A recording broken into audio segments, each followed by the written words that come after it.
camera crew. In today's video, I'm going to be talking about my favorite editing softwares, kind of talk about how to use them, what you can do on them, and my actual true thoughts on those softwares. So if you are interested in knowing what softwares I use, please continue watching.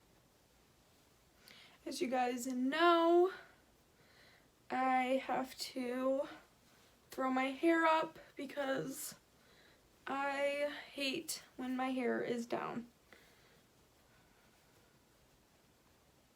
Okay, so I have my laptop on the side right here, just like in my last video.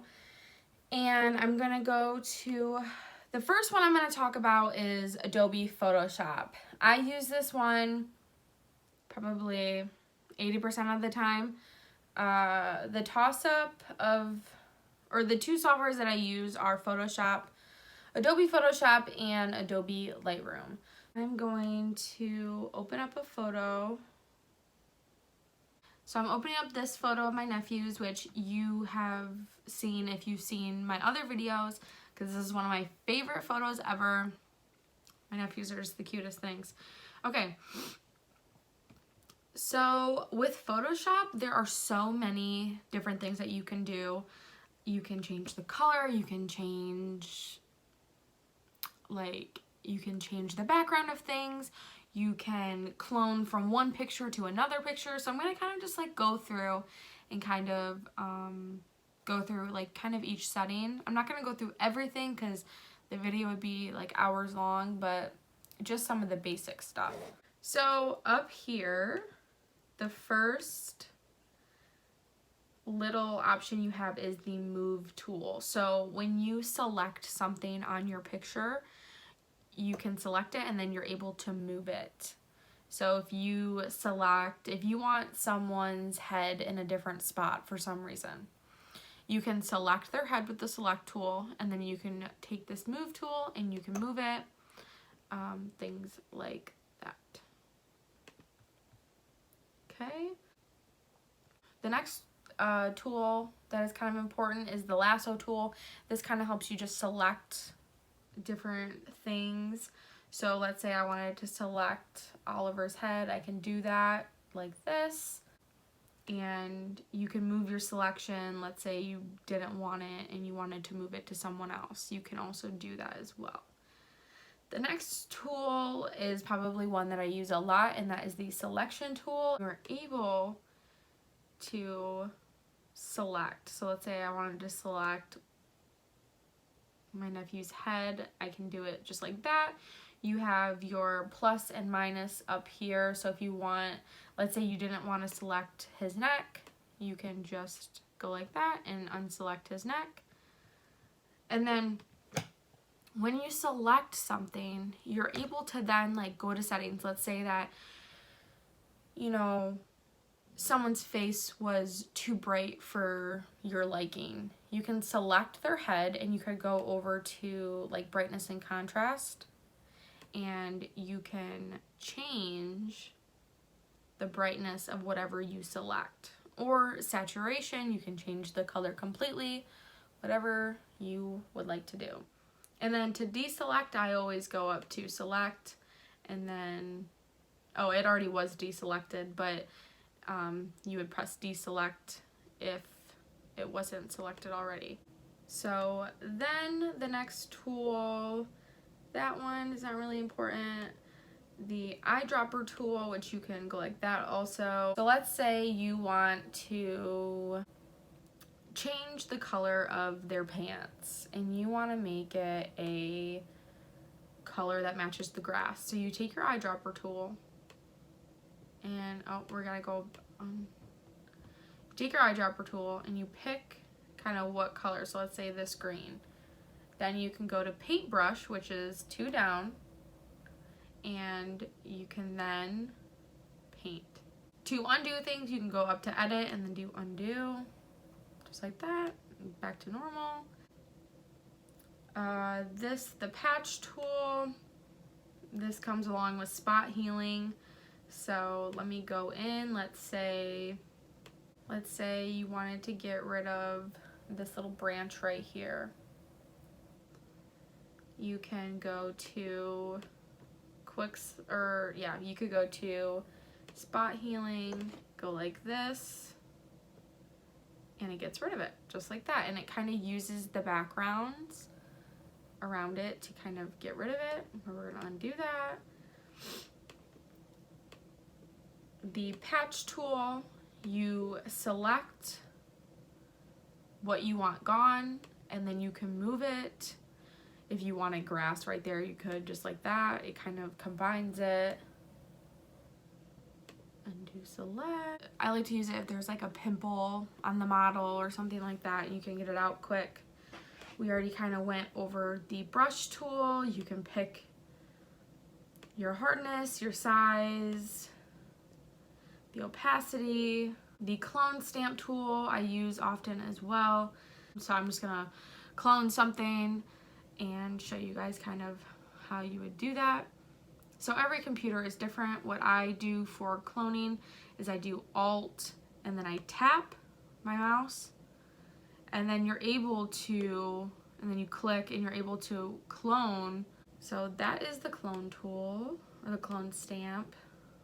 Eraser tool, I mean, that's kind of self-explanatory. Gradient tool, I don't really use. The blur tool, this is kind of self-explanatory. Blurriness. You can change your mode, you can change your side, your hardness, your strength. So I like to do that sometimes when my background isn't blurry enough that I like. This tool I also use often. So your dodge tool is going to makes things lighter. And then if you press the little arrow, you have your burn tool, and that makes things darker. If you zoom in, this is your text tool. I never really use that. And then this tool I use often.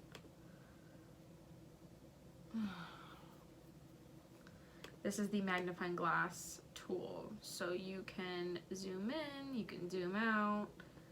It's a nice tool. This is where you set your foreground. It's like the foreground, so behind the image is white. Over here, these are just your properties, but I always go over to adjustments, and you have your brightness and contrast with your little notches. You have your levels where you can like change the darkness, the brightness. Curves, I honestly don't really use curves a whole lot, but same thing. You can just play around with it. Then you have your exposure. Then you have your vibrance and your saturation. Kind of self-explanatory. You have hue and saturation, so if you want to make it the picture a little bit more, this would be like a green blue. This also deals with saturation. Wow. You have color balance, which I do this often. If I feel like my picture is a little too yellow, maybe you can turn it down and make it a little bit more blue. Same with like if, you know, and then also if you select like someone's face, let's say that their face is like too red for you, you can select their face and then do these settings. All these settings on the adjustments you can do in a selection as well. You have black and white, that makes your photo black and white. You have photo filter, excuse me, and I always use this warming filter. That's my favorite. I don't really use any other kind of filter, but you can play around if you want, you know, your picture a little bit cooler. We also have channel mixer. I never use this, but this is dealing with colors. You have your color lookup. I never really use that. Invert, I never really use this either, but if you were going for a specific style, this would be really cool. Same with this one. And I don't really edit my pictures that much, but like if you are really into editing and, you know, making cool photos like that, I mean, this is the software for you, really. Same with threshold. We used to use threshold in photo class a lot. Selective color I use a lot. So you pick your color that you want to mess with, really. And then you can make your reds more cyan or magenta, yellow, or black. And this is your gradient map if you want to add a gradient. You have all these different gradients you can add. So now with Lightroom, I also really like Lightroom. There's a few things that I do on Lightroom. I also have some presets on Lightroom. But this is a photo of my one nephew, and I have all the presets that I normally use. You can change your exposure, your contrast, your highlights, your shadows, your whites, your blacks. You have your point curve, color, effects. I don't really go too deep into effects. I like to use the sharpening and noise reduction tool on Lightroom. It's a lot easier to use. It's a lot more natural than Photoshop. And that is really it that I use. You can also crop on here. You can use a healing brush, but I like to use a healing brush on Photoshop. I like to go on Lightroom to use presets, and then I also like to go on here to just change the lighting effects because it's a lot more simple on Lightroom, I feel like. So it's always nice to change the exposure, you know, your shadows, your highlights, if it's a little too dark for you. I like to do that on Lightroom. Other than that, Lightroom is pretty simple to use. These are the main things that I use. So, and in this video, I was just kind of wanting to do stuff that I do to my photos, not really everything about Lightroom. So I was just going into depth about the stuff that I use. So now I want to talk about the price of Photoshop in Lightroom.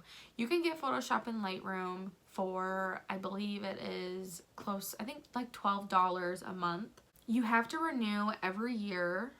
So you can either do it monthly for like 12 bucks a month, or I think it's like a little over $100 if you pay for the full year. So it is cheaper if you pay for the full year up front, or you can do monthly.